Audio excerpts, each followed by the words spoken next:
B2C and e-commerce business sells our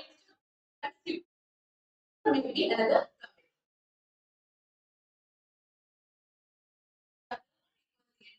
pure B2B transactions are often large quantities, data and longer lead time. Somebody placing the order may also have to purchase the recruiting. Next one is business development.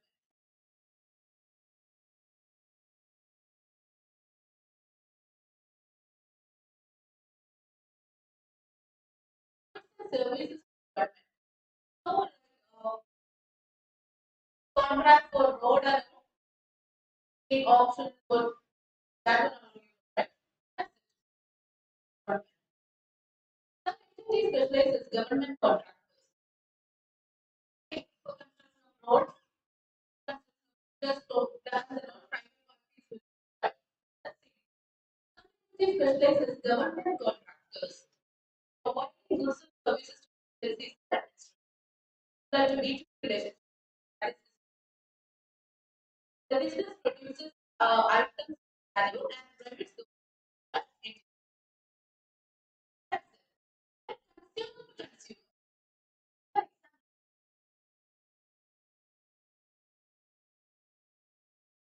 Yeah, very good. For vendors and for selling houses. That's it. I want to sell my laptop.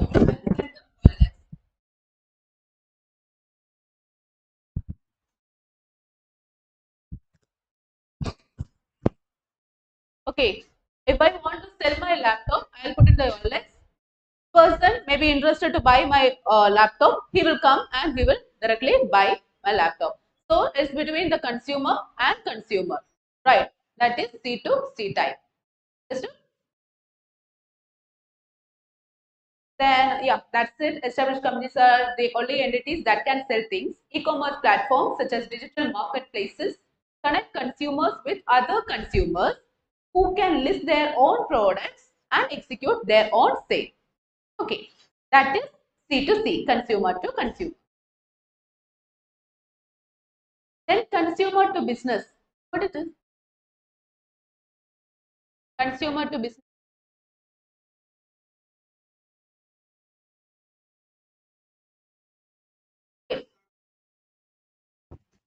So you may be good at designing web pages. You may be good at like freelance works and all. So you can advertise your thing. Okay, I'm good at this thing. You may be offering services to them. That is C to B, consumer to business. You are offering services. Okay. Modern platforms have allowed consumers to more easily engage with the companies and offer their services, especially related to short-term contracts and freelance opportunities. That is consumer to business. Then consumer to government. What it is?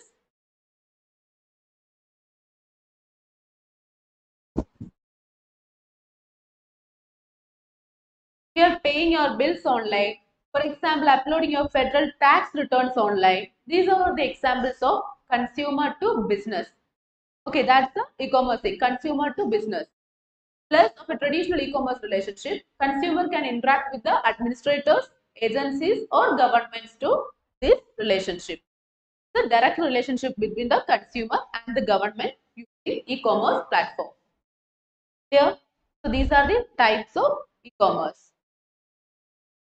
Can anyone please tell me what are the types of e-commerce?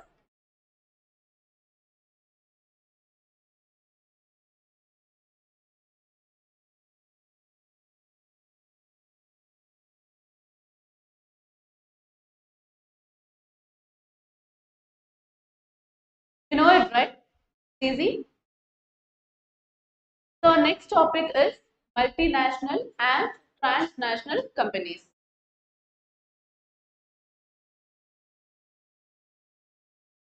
So as these multinational and transnational companies are more or less similar.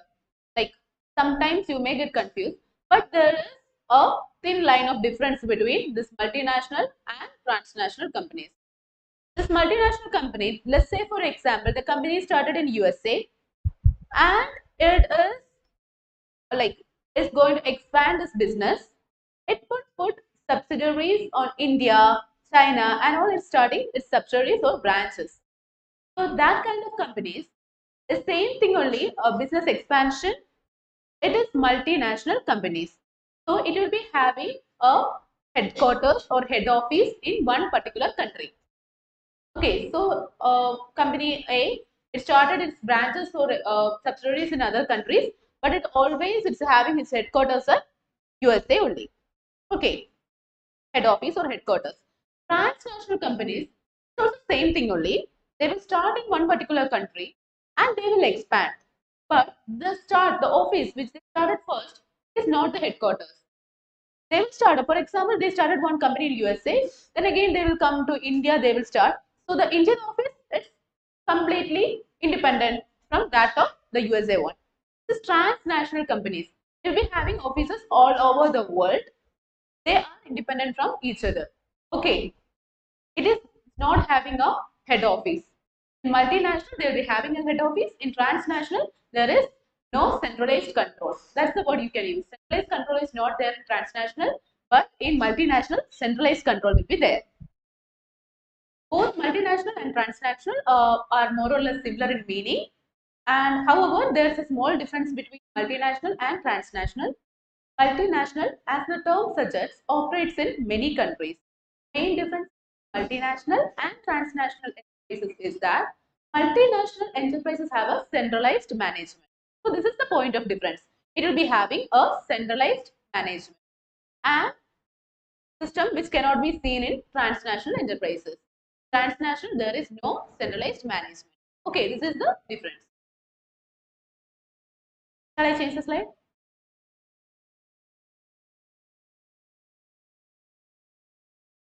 This is about multinational corporations. As we all know, multi means many, national means state. So, which is operating in many states. Many states mean that these types of companies operate in more than one country at same time. Multinational enterprises strongly supported by the emergence of free liberalism and free market concepts. A company may start in one country and may spread to other foreign countries, expanding their investments. Thus, a national industry becomes a multinational company. Okay, it may start in one company. It's like for its business expansion, it will start in other country. Then that company will be a multinational company. Okay. Significance of these types of companies is that though it spreads in many countries, there will be a centralized management system. The only point you have to write in your answer. Centralized what to say, management system will be there. The expansion is same. In transnational also, you can write the expansion and all. Centralized management system is absent in that one. Transnational corporation, as we already discussed, there is no centralized management system. Now, the difference between multinational and transnational. First one, these multinational companies own a home company and its subsidiaries. Okay? Transnational companies do not have subsidiaries, but just many companies. This point is clear, right? Like the company which started in USA and it's having its subsidiaries in India, then subsidiaries in China, subsidiaries in Japan and all. So that is multinational companies. Head office is in USA and all other subsidiaries. The other one, transnational, is started in USA. Again, I started this another business in India, in Japan and all. It's not centrally managed or there is no centralized system for managing. They are independent of each other. That's it. They are not subsidiaries. They are just independent companies. Okay. Multinational companies have a centralized management system. Transnational companies do not have a centralized management. And the third point is multinational companies will face a barrier in decision making due to its centralized management system. As we all know, the political conditions, the economic conditions, and what else? The market conditions of one country will be different from that of another country. Our system, our political environment is fairly different from that of American system. Even in states also, there are a lot of differences.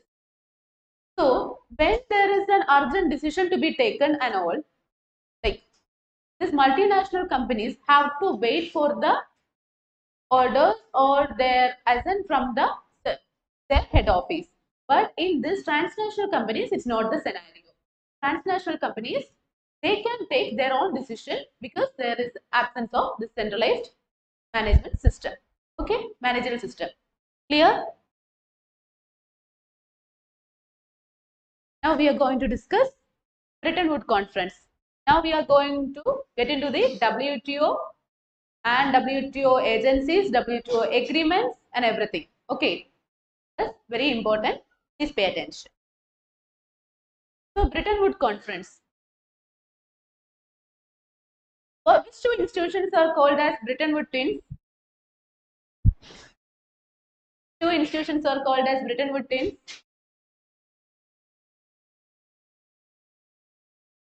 Okay, we'll discuss that. So after World War II, in morning session we have discussed the evolution of international trade law or evolution of international trade. Then we discussed till post World War II and the guard. So what happened after World War? After the Second World War, what happened?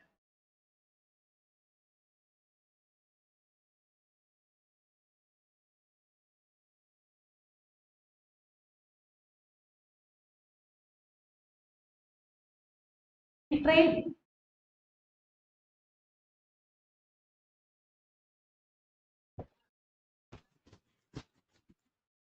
So after this, many countries were in like economically in weaker stages and all. So at that time, the United Nations Monetary and Financial Conference, it is commonly it's known as Bretton Woods Conference. It was held in Bretton Woods, New Hampshire, USA, to regulate the international monetary and financial order after the conclusion of World War II. So after World War, the trade was not like the international trade was not that proper. Not proper is like the trade was very less and all. So economic development was not there. So it's a need of the hour to have that time. It was the need to have these kinds of institutions. The conference, which resulted in three institutions, International Trade Organization is also there, but it's a failure one. So we are not going to discuss about that one. We are going to discuss about this International Bank for Reconstruction and Development, IBRD, and International Monetary Fund. These two institutions we are going to discuss. So this IMF, International Monetary Fund, was set up to foster monetary stability at a global level. Then this IBRD was created to speed up post-war reconstruction. It's a bank. Okay, it will give financial assistance to the countries which need reconstruction and all. That's it. These two institutions is called as Bretton Woods twins.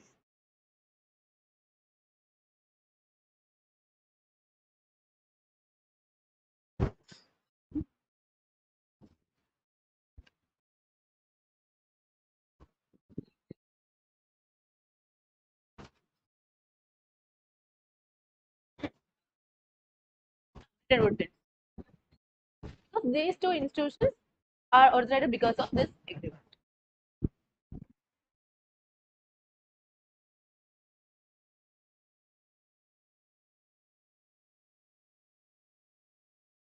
Shall I move?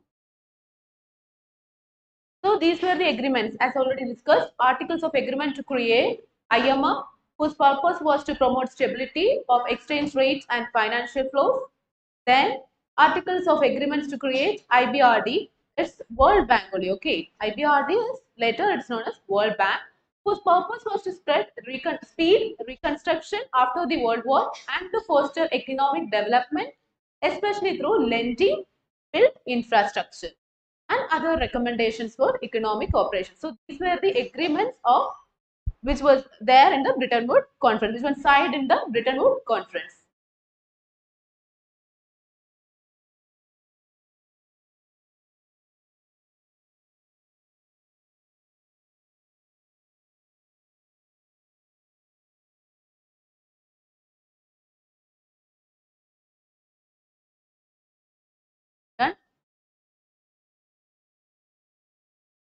Writing still right. Just mention IMF and IBM.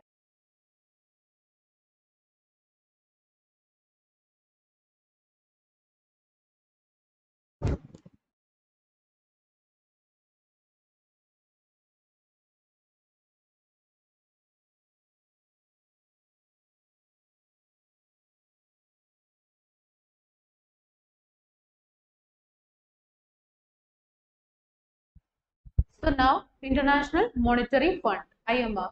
The International Monetary Fund, a UN specialized agency, was established under the Bretton Woods Agreements in the year 1944 along with the World Bank.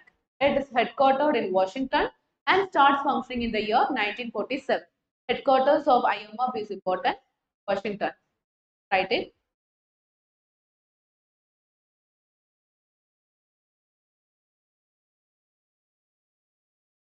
So there are certain objectives for which Washington.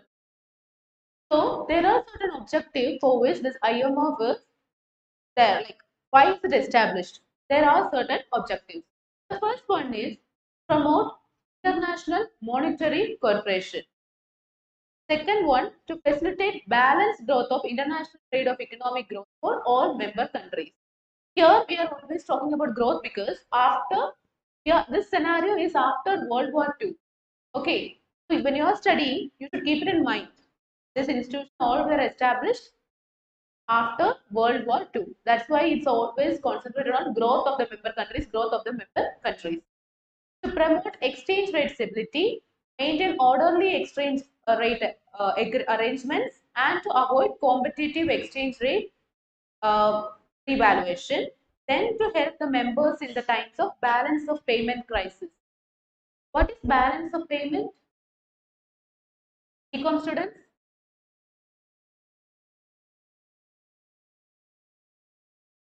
BCom? No BCom students are here now.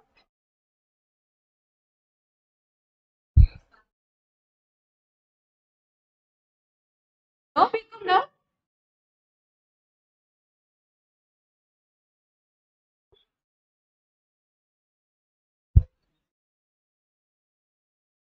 Okay, then it's an homework for BA students. Tomorrow morning also I will come. I will ask someone. I will just randomly pick. You should tell me what is balance of payments. Okay, you should come to class. So these are the objectives of IMF. Balance of payments, what it is.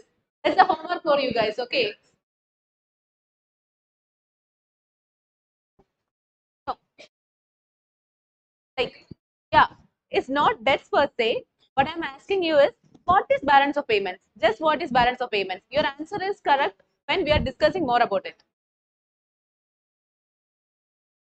Okay, referendum. The next one is World Bank. The World Bank, two institutions comprises of IBRD and IDA, that is International Development Association. So whenever it's World Bank, only these two institutions, IBRD and IDA. But when it is World Bank Group, these five institutions will come under World Bank Group.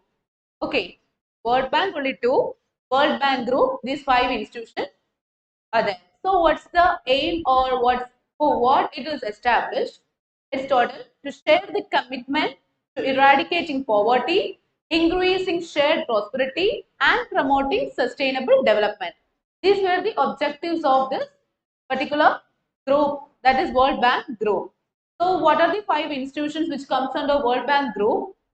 IBRD, that is the International Bank for Reconstruction and Development. IDA, the International Development Association.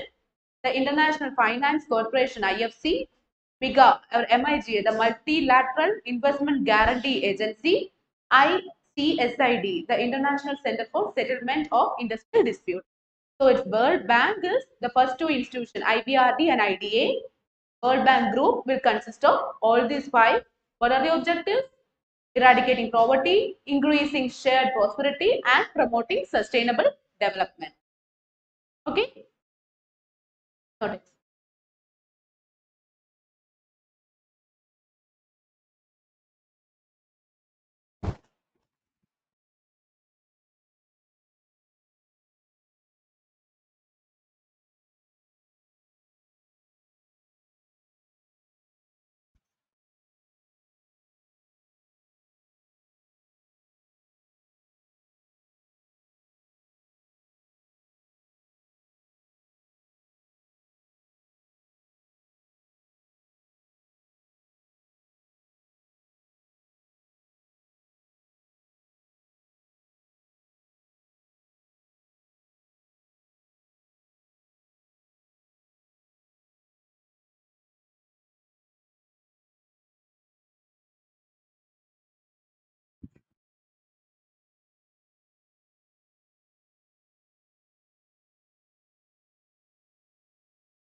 So these are the objectives of World Bank.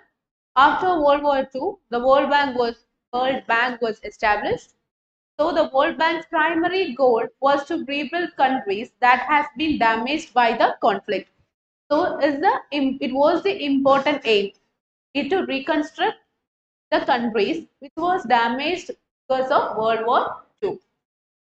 Okay, then to encourage the development of developing countries and to improve the level of living there. Then to encourage long-term capital investment to ensure balance of pay equilibrium and the balanced development of global trade. They are encouraging investment in emerging nations along with the offering support in terms of money, expertise and technical assistance. So what's the important point here is to rebuild. The main aim or main goal was to rebuild the countries that has been damaged because of the World War II. Okay.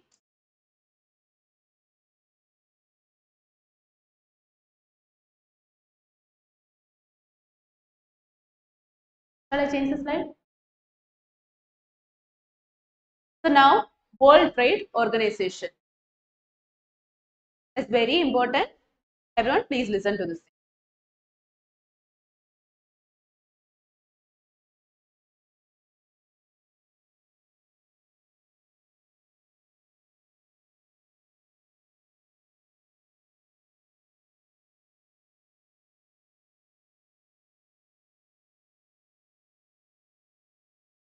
You know that WTO is established in the 8th round of GATT, right?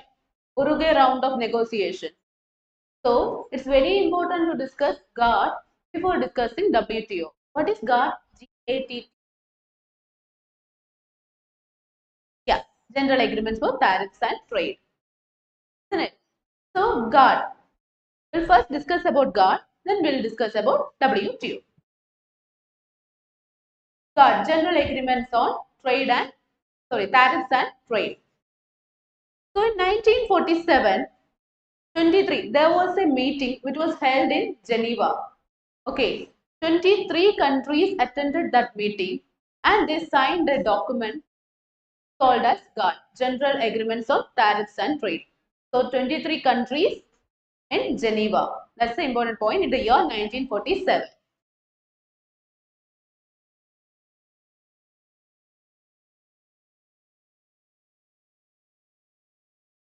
Next is, what are the objectives of GATT? Is to promote world trade by reducing trade barriers by using MFN principle. Here two words are there, trade barriers and MFN. What are trade barriers?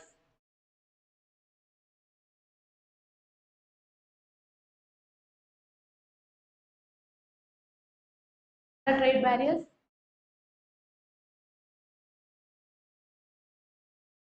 Yes, the things which are restricting trade or which cause hindrance to the free trade. They are quota and tariff. You know what is quota?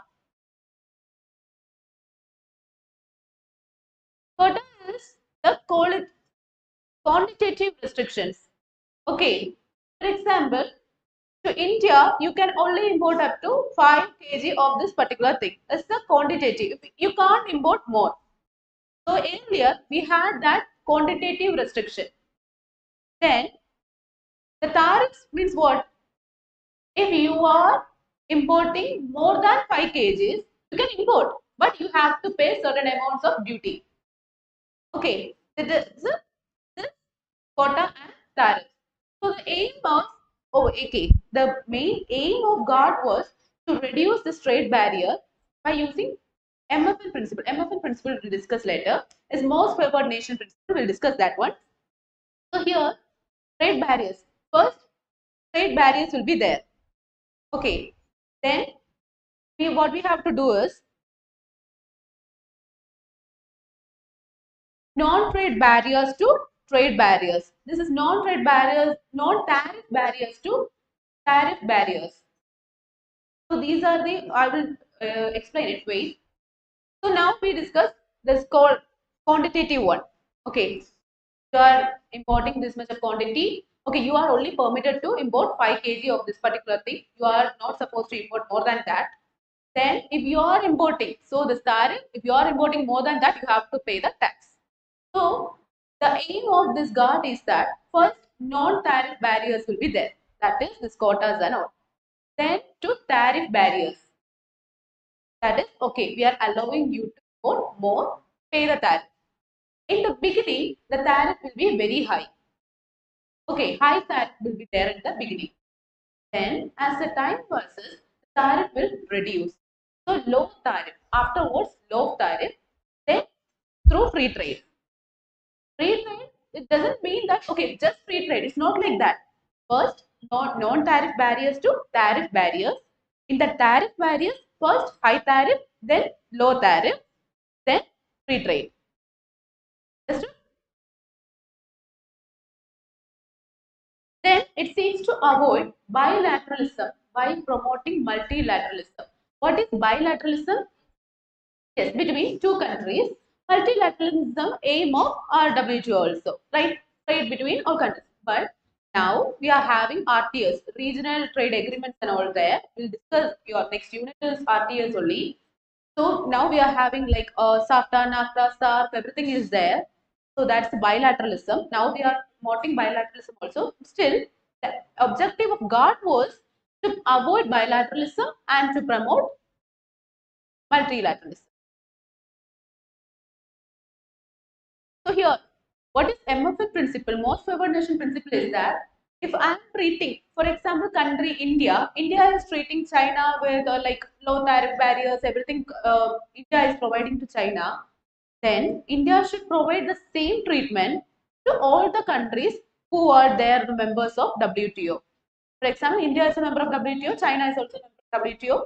We are providing certain reductions, certain tariff reductions, subsidies, and everything to China. We have to provide the same to all the nations who are members of this particular agreement. Okay, that is most favored nation treatment or principle. So these are some rounds of guard, like guard. Okay, it's not important, that important. The first one, Geneva round in the year 1947 is important because it's the first round. In that one, 23 countries participated and they signed. We discussed that one. Then the second round, okay, no need of remembering the names and all because it's not that important. What you have to see is, in the second round also, some members joined. In the third round, you can see that no tariff level felt, then nothing else is discussed, only relating to trade and tariff levels. Okay, in the first two levels, members joined and all. In the first level also, what? It's a free trade. The aim was free trade only. So it's related only to trade. So in the first two levels, members joined and all. In the third level, tariff, again low tariff for trade and all.